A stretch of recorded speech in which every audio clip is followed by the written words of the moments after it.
Hi, I'm Pastor Dunseth. We are continuing our study of the Apostles' Creed, the third part, God the Holy Spirit. Our verses today are from Genesis chapter 1, verses 1 and 2. In the beginning, God created the heaven and the earth was without form and void, and darkness was upon the face of the deep, and the Spirit of God moved upon the face of the waters. If I asked you, who or what is the Holy Spirit, what would you say? The Bible tells us that the Holy Spirit is God.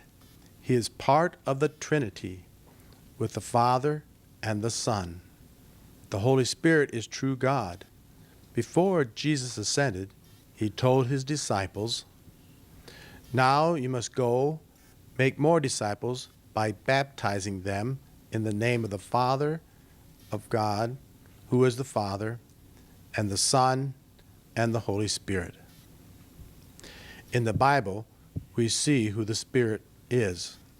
The Scriptures know and show that he is God. He has God's name. He and God have the same characteristics, like being eternal. The Holy Spirit has no beginning and no end. And God, the Father and Son, and the Holy Spirit do the same work. Other than that, we do not search too deeply. The Trinity is a mystery, and mysteries need to be left mysteries. Best leave it alone. God does not ask us to understand the Trinity. No, he asks us to believe it. One day of Pentecost, Jesus sent the Holy Spirit to do a very specific work. Some people think that the Holy Spirit showed up in the New Testament times and wasn't active in the Old Testament. Well, let's take a look at some of the things the Holy Spirit was doing before that special day of Pentecost in the Old Testament, long before Jesus was born. And the Spirit of God was moving over the face of the waters. That's the third sentence in the Bible.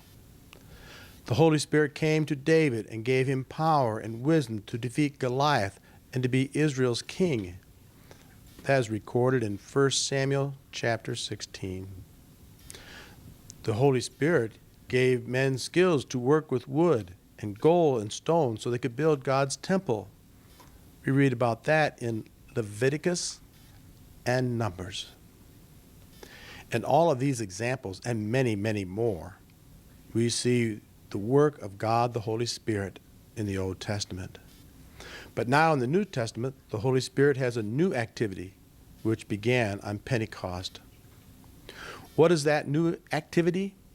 Jesus tells us in Acts chapter 1, he says, "You will receive power when the Holy Spirit has come upon you, and you will be witnesses to the ends of the earth."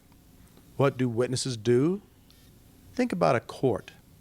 Lawyers call witnesses to tell the jury what they have seen and heard about something. Christians, then, are witnesses for Jesus.